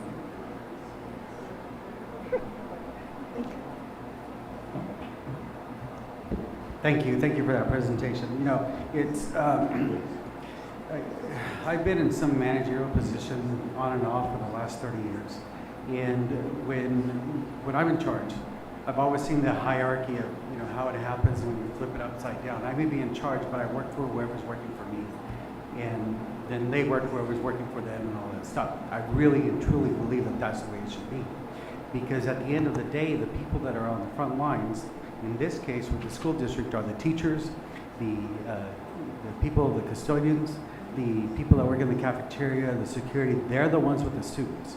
So I firmly believe that if we have happy employees, then we have a better outcome or a situation for students. You know, and maybe that may deter some of the issues that we have regarding safety, at least in some bit. I mean, I think we can go into other things and look at other programs that we can collaboratively work with the different municipalities and stuff like that, but that's here. So I have several questions. I'm sure one will come up, but one of them is, how do you measure, or what tools do you use right now to measure the employee morale? And let me tell you why I asked that question, because when I'm at the GAC, everybody's happy. The further I get away from the GAC, not so happy. And so, you know, it might be, you know, I'd like to know what avenues they have well, you just explained it, but, you know, I'm kind of curious as to why they don't feel like they should be using the grievance policy or or what's going on. So really the question is, what measures and tools are you using to measure employee morale? Madam President, if I may, I am not going to beat around the bush. I think that it's an area that we need to improve in. Both Ms. Mejia and I are new to the department, and I'm not using that as an excuse, but we have not really dedicated our forces to really have those measurable tools to really say what is the temperature in the campuses. We have a survey that we utilized last year, and very few staff members participated, so I don't think that it's a true temperature check of what's occurring. But you know, respectfully, I do believe that that's an area that we can have conversations on and that we need to improve. Any other questions? I Go do ahead. I have more. No, I have questions too, but go, Yeah. go for it. Well, we'll get to you. Go ahead. Okay, we'll take turns. Okay, so one of my questions is, and I know some of you might not like me saying, but my current employer, and I'm wondering if this is practice of our district, which I think, you know, I'm not saying to do it, but just I just want to know.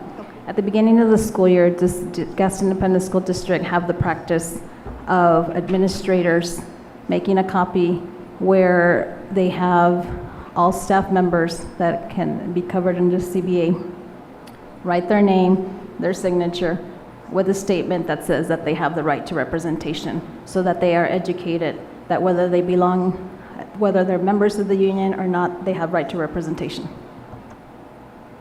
I just want to clarify your question. We're asking if you are asking if we have a procedure where staff sign off to know that they are entitled to representation. We do not. Not every staff member goes through that.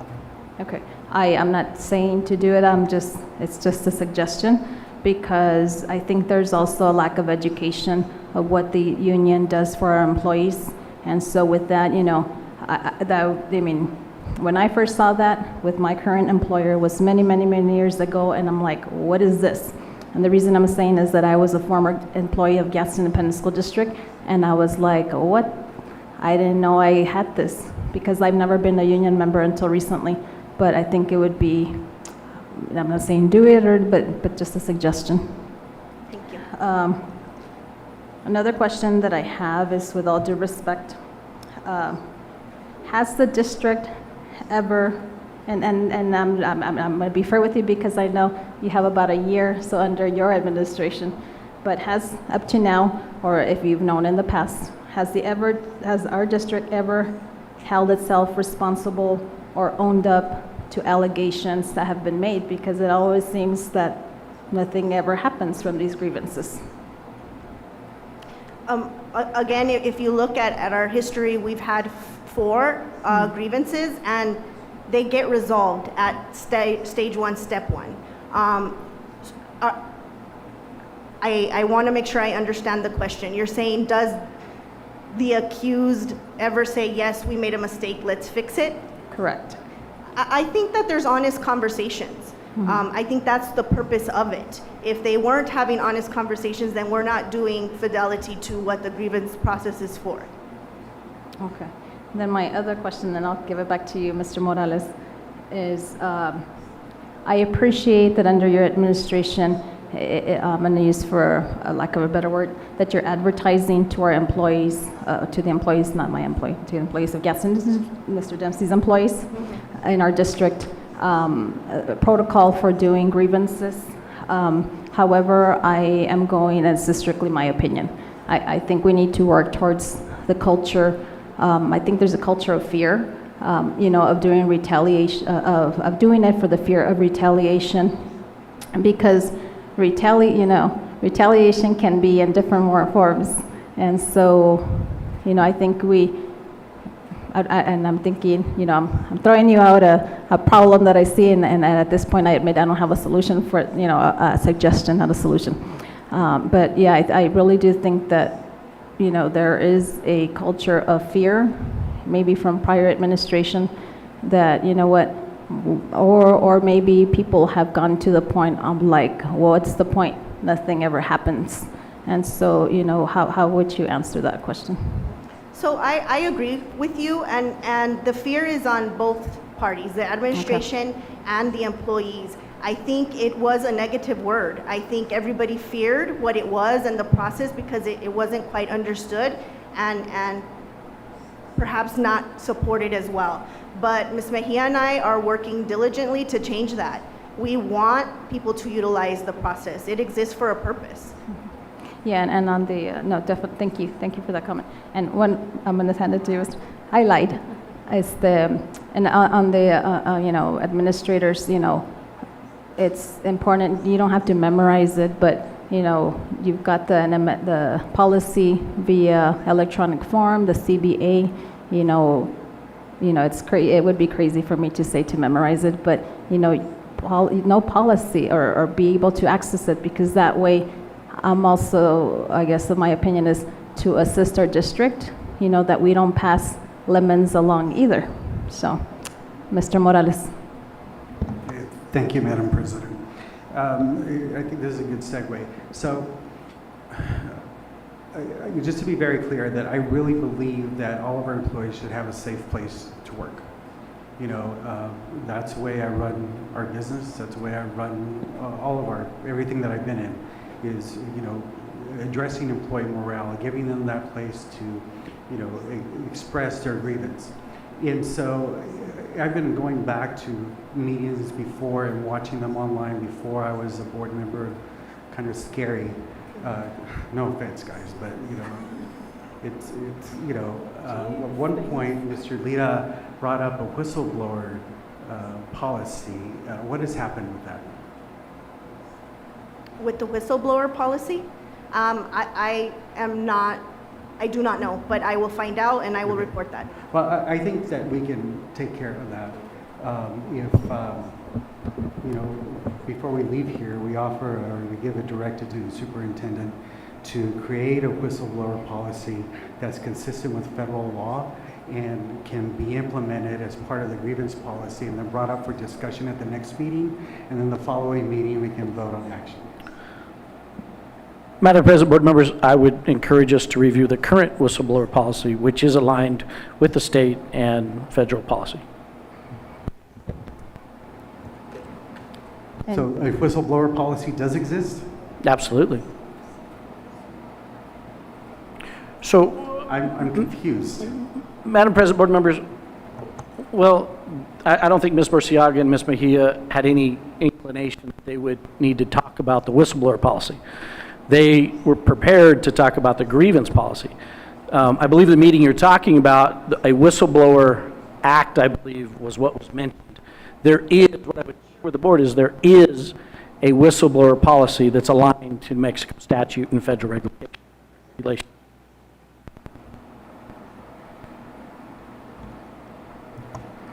Would you like to elaborate on the whistleblower? So I am not prepared to present on the whistleblower policy. It is not tied to the grievance policy. Okay. All right. Well, I'm confused. I think that at the next meeting, that discussion item should be the whistleblower policy and how it is administered and how it is shared with the employee, base to make sure that they're aware of that. And we can go ahead and put that on when we meet to approve the next board agenda, we can definitely put that. Ms. Rodriguez. Thank you, Madam President. It is important, and I get where you're going, but it's almost like mixing pears and apples, right? This is the grievance policy and then the whistleblower, which is extremely important, both of them. But one of the things that I would also like to see is that, creating that awareness and creating that, I think people don't understand, as you mentioned, right, that this is something that's here for them, right, and it's to help support them. And I think that, for everyone that's listening in, we need to get away from that history, and thinking that nothing was done. The fact that everything is written, it's something that it's there, right, and nobody can say, well, we didn't know about it.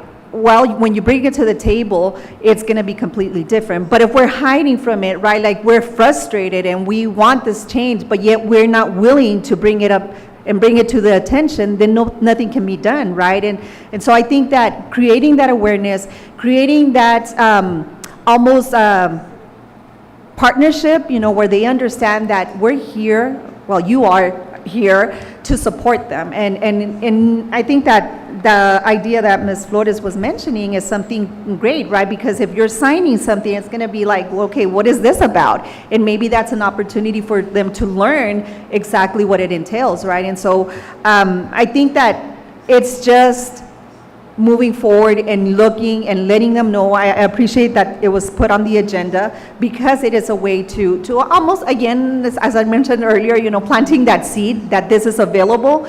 And so employees, you know, don't be afraid to ask. This is something, a service that is here for you all, and of course, in creating a better environment and a better working environment. So let's continue moving forward and really pushing for that, so that nobody is afraid to speak up and bring this to your attention. I'm going to pass it here shortly to Ms. Murillo. I just wanted to take the time to, you know, I've worked with you, has it been a year going on to? So, you know, I also want the public to know that prior administration and, you know, and under HR director, I don't know your official title, I'm sorry, but, you know, it's day and night, guys, like day and night. So I really appreciate all your hard work, and I know there's a learning curve, you know, and so, you know. I appreciate that. And I want to let you know that one of the things that we take time to do is when you read the policy, it can be difficult to interpret when you're looking at policy. So we if you look at the employee grievance procedure, we try to put it in a more friendly term to go over with the employees for them to understand. And so we're doing that more and more so that, you know, they truly can advocate and understand the process for themselves.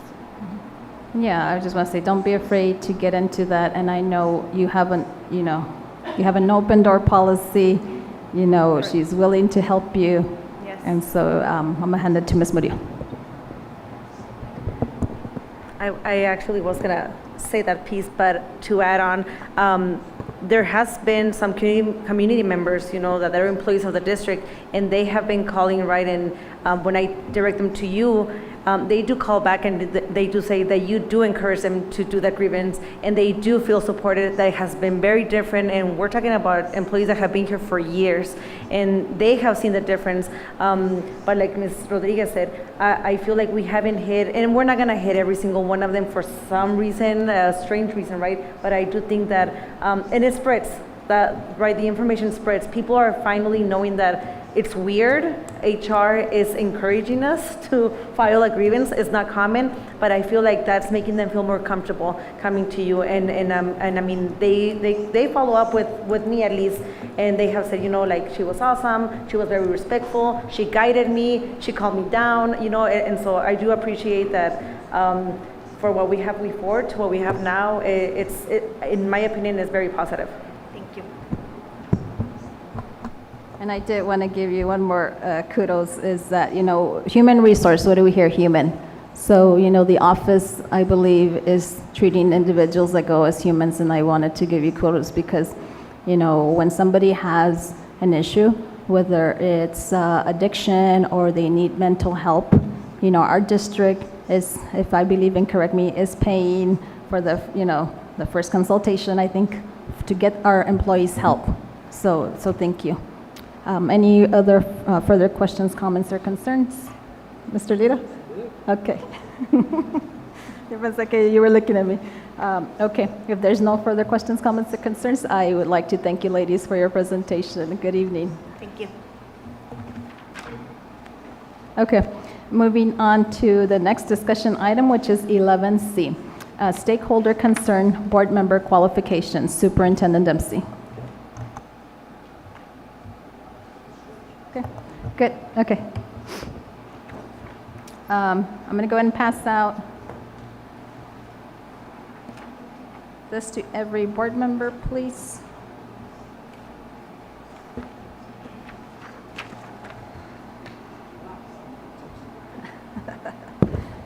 Okay, so there on, I'm going to go ahead and read a statement, and basically what this entails is a community member had reached out to the superintendent or myself regarding a concern, okay? So I'm going to address it this way, okay? So on August 13th, 2024, the superintendent received a telephone call from a community member expressing concern that a board member may not reside in the district to which the member was elected, and therefore is not qualified to serve on the board. What caused the community member to come forward at this time is not known. The community member followed up by providing written documentation. However, the board does not have the authority to remove a board member for failure to reside in his or her district. When becoming a board member, we all took the oath of office prescribed by Article 20, Section 1 of the New Mexico Constitution. As board members, we are obligated to follow the laws of the state. That includes the laws regarding the qualifications to serve on the board. For the benefit of all board members and the public, I will state the applicable legal requirements. NMSA 1978 1-22-3 states, no person shall become a candidate in a regular local election unless the person physically resides within the boundaries of the district or districted area in which the person desires to be elected or to represent, and the person's record of voter registration shows that the person is both a qualified elector of the state and was registered to vote in the area to be elected to represent on the date the proclamation calling a local election is filed in the office of the Secretary of State. Under NMSA, which is our New Mexico statutes, 1978 1-22-8, to become a candidate, the individual must fill out a declaration of candidacy. That declaration is a sworn statement which includes the address where the candidate resides. In that statement, the candidate acknowledges that any false statement constitutes a felony punishable under the criminal laws of New Mexico. Under NMSA 1978 1-7.1, the place of residence for a candidacy is determined in the same way as for voting. Those residence rules are set out in NMSA 1978 1-1-7 as follows. A, the residence of a person is that place in which his habitation is fixed, and to which, whenever he is absent, he has the intention to return. B, the place where a person's family resides is presumed to be his place of residence, but a person who takes up or continues his abode with the intention of remaining at a place other than where his family resides is the resident where he abides. C, a change of residence is made only by the act of removal joined with the intent to remain in another place. There can be only one residence. D, a person does not gain or lose residence solely by reason of his presence or absence while employed in the service of the United States or of the state, or while a student at an institution of learning, or while kept in an institution at public expense, or while confined in a public prison, or while residing upon an Indian or military reservation. E, no member of the armed forces of the United States, his spouse, or his dependent is a resident of the state solely by reason of being stationed in the state.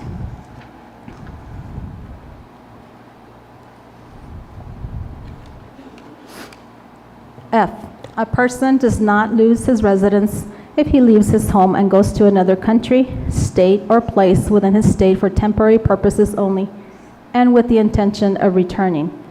G, a person does not gain a residence in the place to which he comes for temporary purposes only. H, a person loses his residence in his state if he votes in another state in an election requiring residence in that state, and has not upon his return regained his residence in the state under the provisions of the Constitution of New Mexico. I, residence, is computed by not including the day on which the person's residence commences and by including the day of the election. J, a person does not acquire or lose residency by marriage only. Just as important for purposes of this discussion, under NMSA 1978 10-3-1, a board member's seat becomes vacant when the board member removes from the area from which the board member was elected to represent, and in case of a board member serving pursuant to an appointment. When the board member removes from the area the board member was appointed to represent.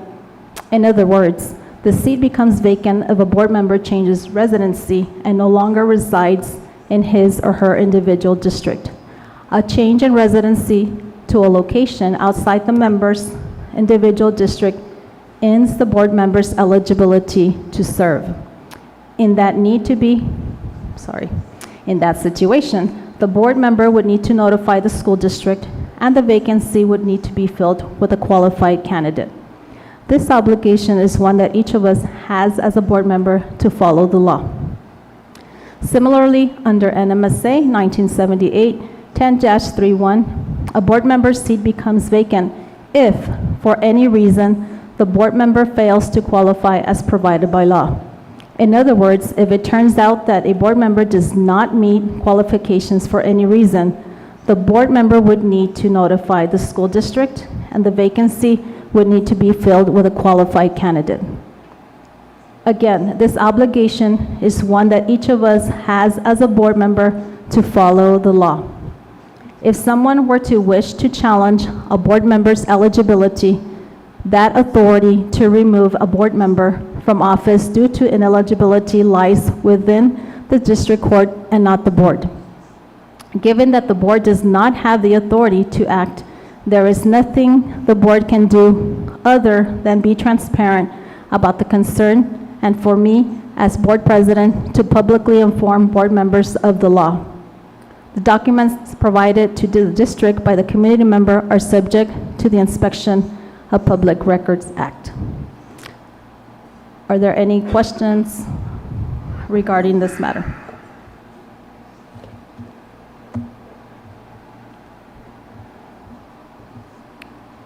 Going once, going twice? Okay.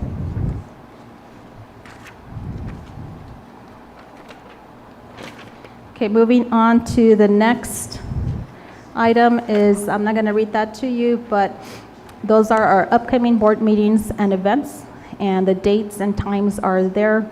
If you have any questions, feel free to give me a call.